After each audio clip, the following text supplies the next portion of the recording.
Bonjour à tous. Je voulais revenir aujourd'hui sur cette question délicate, pour le moins délicate. Peut-on aider les autres malgré eux? Et tout d'abord, je voulais vraiment vous remercier infiniment pour tous vos témoignages. Cette question apparemment a parlé à beaucoup d'entre vous. J'ai imprimé tous les témoignages tellement ils m'ont touché. On sent le vécu derrière. Je pense à particulier à Nat Liberty qui a vécu à l'extrême ce sentiment d'impuissance que l'on ressent quand on voit un être très cher sombrer et on ne peut rien faire. Régine aussi a fait part de ce même sentiment d'impuissance et du fait de devoir accepter, de laisser l'autre vivre ses propres expériences, tout simplement, quelles qu'elles soient malheureusement. Parce que on peut se détruire, on s'épuise physiquement et moralement, des fois dans cette aide qui n'aboutit pas parfois. Tous ces témoignages ont été vraiment précieux et tous ont de la valeur. Aujourd'hui, je me cantonnerai à la situation de vouloir aider un être cher, c'est-à-dire soit un parent, soit un compagnon ou une compagne, et je vais laisser de côté la relation thérapeute-soignant. Mais Jérôme a fait des remarques très intéressantes à ce sujet. Je vous invite à aller les consulter sous l'enquête, donc. Alors, je disais que cette situation a parlé à beaucoup d'entre nous. Et là, je dis nous parce que j'ai vécu aussi cette situation et j'avais envie de témoigner moi aussi aujourd'hui. Euh, Par contre, je vais être claire, ma décision et ma réaction, mon attitude face à cette situation est tout à fait personnelle, c'est-à-dire qu'elle n'est pas forcément transposable à quelqu'un d'autre. Voilà. Donc, j'ai rompu il y a peu avec un homme. C'était une relation fusionnelle, absolument fusionnelle, beaucoup d'amour, beaucoup de complicité. Et ça a été absolument merveilleux les premiers mois. Et puis donc, au fur et à mesure du temps, j'ai perçu chez cet homme des comportements qui n'allaient pas forcément dans le sens de l'épanouissement, qui au contraire euh, traduisaient une espèce de renoncement à la vie, comme une acceptation de rôles contraignants, de rôles qu'il justifiait, enfin, qu'il pensait ne pas pouvoir faire autrement que d'accepter, et pourtant des rôles qui l'empêchaient d'avoir une vie propre. Alors vous, à côté, pourquoi vous restez alors dans ce cas? Vous restez parce que vous avez perçu une étincelle de vie au fond de cet homme, une étincelle qui ne demandait qu'à s'embraser, une étincelle que j'ai pu entendre parfois ruer dans les brancards tellement elle avait envie de s'épanouir. Et puis vous voyez cet homme en fait étouffer cette étincelle et rationaliser cet étouffement. Et là, vous assistez impuissante à la mise à mort de cette étincelle et vous percevez absolument toutes les justifications boiteuses euh, à cette mise à mort. Et vous ne savez pas en fait par quel masochisme ou quel esprit de sacrifice mal placé ou sentiment de culpabilité qui n'a pas lieu d'être, cette personne agit comme ça. Qu'est-ce qui est responsable de ça? Vous posez la question, mais vous ne voyez pas, mais le résultat est là en fait. Et quand vous lui exposez les faits, parce que vous le voyez avec votre œil extérieur, mais lui, il a la tête dans le guidon et il ne le voit pas. Et pour vous, c'est tellement clair, c'est clair comme de l'eau de roche.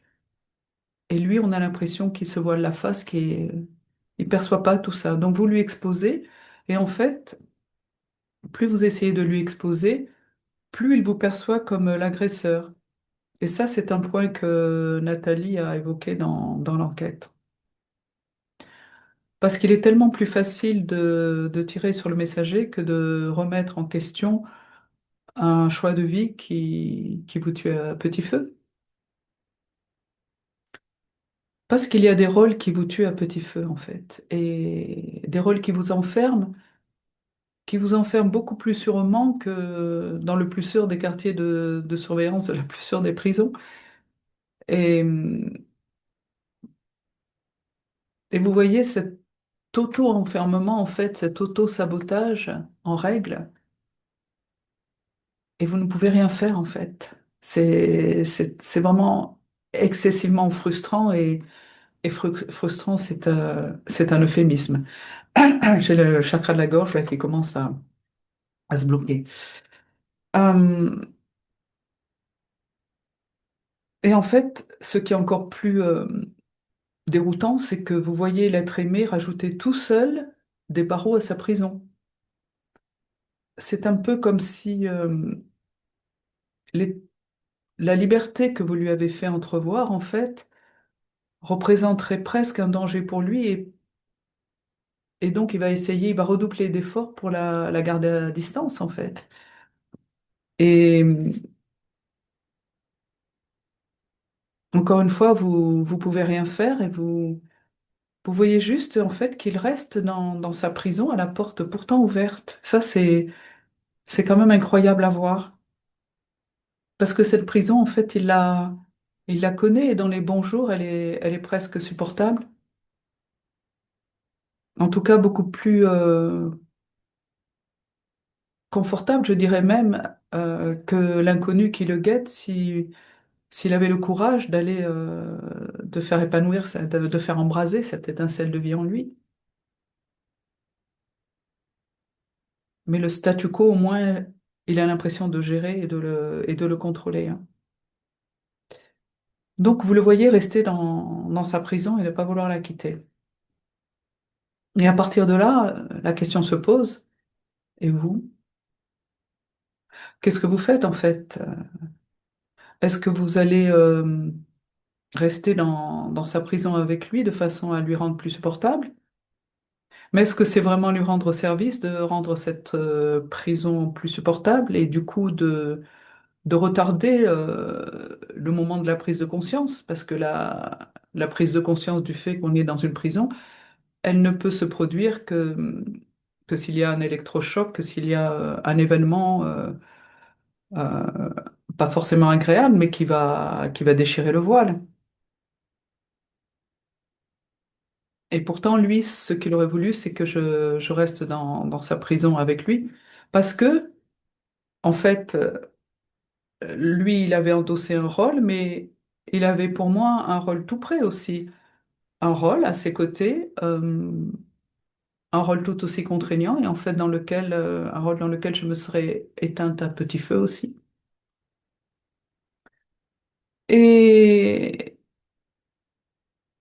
et donc, il aurait aimé que je reste avec lui dans sa prison. Et en fait, c'est ce que j'ai fait pendant quelque temps, parce que je l'aimais. Mais en fait, si vous repeignez les murs de la prison, ben, ça reste quand même une prison. Donc, au bout d'un moment, ben, vous le voyez, comment dire, vous le voyez refuser ou passer à côté de sa vie. Et, et vous attendez en fait cet électrochoc qui va lui faire prendre conscience ou cette situation. Et vous attendez, vous attendez. C'est ce que j'ai fait, j'ai attendu. Et au bout d'un moment, je me suis rendu compte que je me perdais dans cette attente. Alors là, l'équation, elle devient hyper simple. En fait, c'est soit je le perds, soit je me perds. Et bah, la réponse, vous voulez pas vous perdre, donc en fait, vous prenez ce qui vous reste de respect de vous-même sous le bras, puis vous partez, avec le cœur en charpie, mais vous partez pour l'amour de vous. Parce qu'en tout cas, vous n'allez lui être d'aucune utilité si vous restez dans sa prison avec lui. On ne sauve pas quelqu'un de la noyade en se noyant avec lui. Et donc, vous partez. Vous partez en le laissant faire ses propres expériences et en espérant au fond de vous que un jour, peut-être, ces expériences vont lui ouvrir les yeux. Vous espérez et en même temps, je crois qu'il faut avoir le courage et la lucidité d'accepter que peut-être ce ne sera jamais le cas. Ça se produira ou pas. Et à partir de là, c'est dans les mains de la vie, c'est plus dans vos mains. Par contre, ce qui reste entre vos mains, c'est de préserver votre respect de soi et justement de savoir où s'arrêter dans cette aide à l'autre, justement pour se préserver soi et pour protéger la vie en soi. Voilà, donc c'était la rubrique perso, témoignage perso. J'espère qu'elle parlera à certains d'entre vous et qu'elle pourra être utile. Sur ce, prenez bien soin de vous et surtout pensez à vous. Et je vous dis à très vite. Au revoir.